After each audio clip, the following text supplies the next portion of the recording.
Oke, assalamualaikum warahmatullahi wabarakatuh. Bersama saya Mr. Lucky Man dari Rumah Quran Pancoran, Jakarta.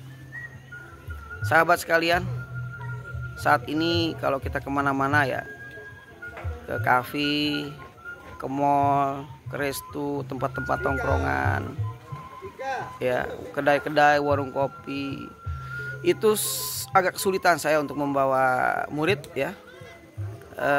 Umpamanya ngopi bareng, karena kondisinya sudah tidak mendukung, sudah kondusif ya.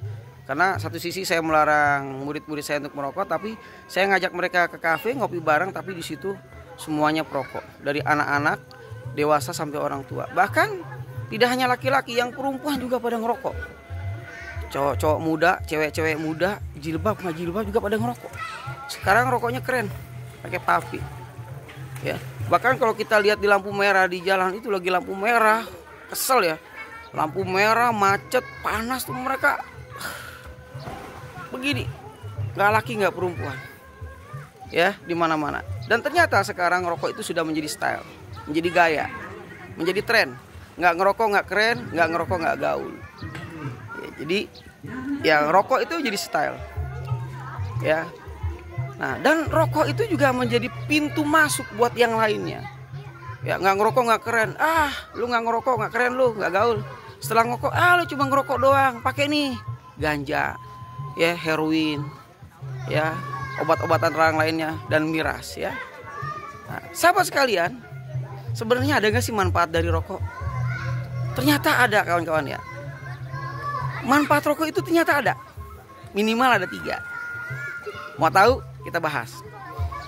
Manfaat rokok yang pertama adalah maling takut. Manfaat rokok yang kedua, anjing takut. Manfaat rokok yang ketiga, awet muda.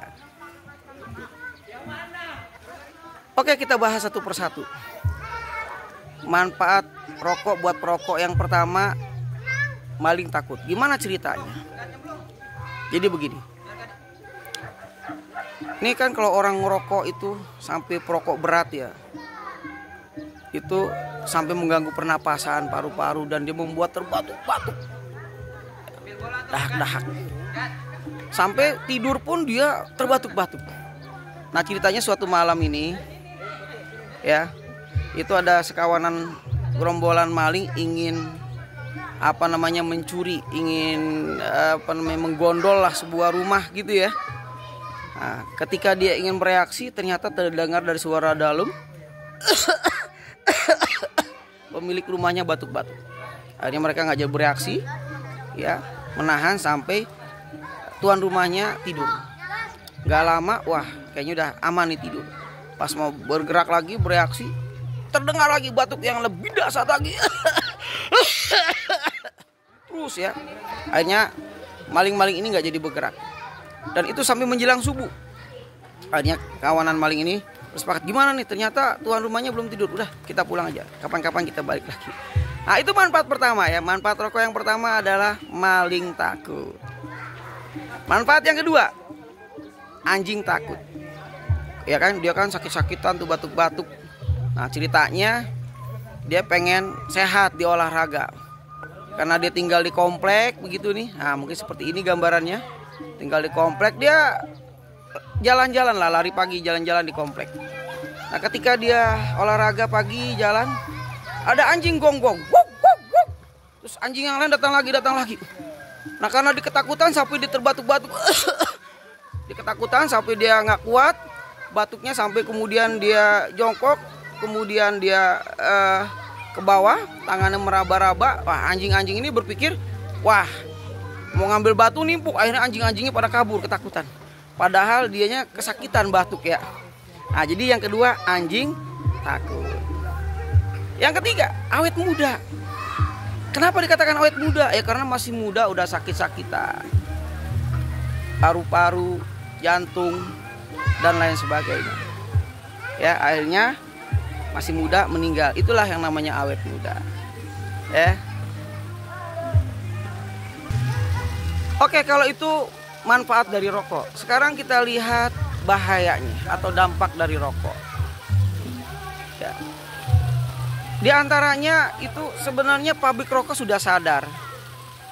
Sampai kemudian dia harus menulis di bungkus rokok itu, bahaya rokok menyebabkan kanker, serangan jantung, ya kehamilan, janin, dan segala macam disebutkan itu. Jadi dari pabrik sendiri itu sudah mengingatkan. Ya, dari sisi ekonomi, ya kita bakar-bakar duit. Berapa banyak yang kita bakar setiap hari tuh rokok ya. Coba bayangkan dari dulu sampai sekarang berapa puluh tahun. Itu kalau dikumpulin bisa ratusan juta. Satu orang kalau sekeluarga ngerokok semuanya berapa, masya Allah tuh ratusan juta itu ya. Itu kalau saat itu kumpul itu bisa beli rumah sahabat, bisa umroh bareng, ya bisa beli mobil. Cuman sayang, ya, nah sayang itu tidak terjadi. Ya, itu dari sisi ekonomi. Dari sisi kesehatan, kalau kita ke rumah sakit, ya spesialis jantung, paru-paru itu dipasang di tembok. Organ tubuh, bahaya rokok tuh semua segala macam. Ya, itu dari sisi kesehatan. Kita belum melihat dari sisi agama. Ya. Tapi saya pernah membaca artikel di koran Republika tahun 1989 ya, sebelum tahun 90-an. Republika baru keluar itu menulis artikel tentang bahaya rokok ya dan jaringannya. Ternyata sahabat sekalian, saya baca di artikel itu, saya masih dulu sekolah sanawiyah ya. Sanawiyah saya baca-baca itu koran. Itu sekian persen dari rokok itu didonasikan, disumbangkan untuk Israel. Ya. Artinya apa sahabat? Sebatang rokok 2% disumbangkan, 2-5% ya, disumbangkan untuk Israel. Itu satu batang. Bagaimana kalau satu bungkus? Bagaimana kalau sehari berbungkus-bungkus? Bagaimana kalau kemudian sampai sekarang? Artinya apa? Uang kita sebagai seorang muslim sekian persen disumbangkan untuk Israel. Dimanfaatkan untuk apa Israel? Untuk menyerang, untuk membunuh, untuk membarbardir rakyat Palestina, menghancurkan Masjidil Aqsa. Artinya ketika kita merokok, sesungguhnya kita sedang membunuh umat Islam Palestina, sedang menghancurkan Masjidil Aqsa. Membela Israel, membunuh rakyat Palestina dan menghancurkan Masjidil Aqsa. Ya. Belum dari sisi agama, ya. Kalau sisi agama debatable. Rokok itu ada yang bilang makruh dan lain sebagainya. Oke lah, kita katakan rokok itu makruh. Pertanyaan saya, apa itu makruh? Makruh itu kan artinya dibenci. Iya kan? Kalau dalam hukum dibenci, siapa yang membenci kita? Yang membenci kita adalah Allah Subhanahu wa taala. Loh, sekarang pertanyaannya siapa yang membenci kita? Yang membenci kita Allah Subhanahu wa taala. Sekarang kita rubah. Kita kalau dibenci oleh pasangan kita bagaimana? Dibenci oleh orang tua kita bagaimana? Dibenci oleh mertua kita bagaimana? Dibenci oleh teman-teman kita bagaimana? Dibenci oleh bos kita bagaimana? Gak enak kan? Sakitnya tuh di sini.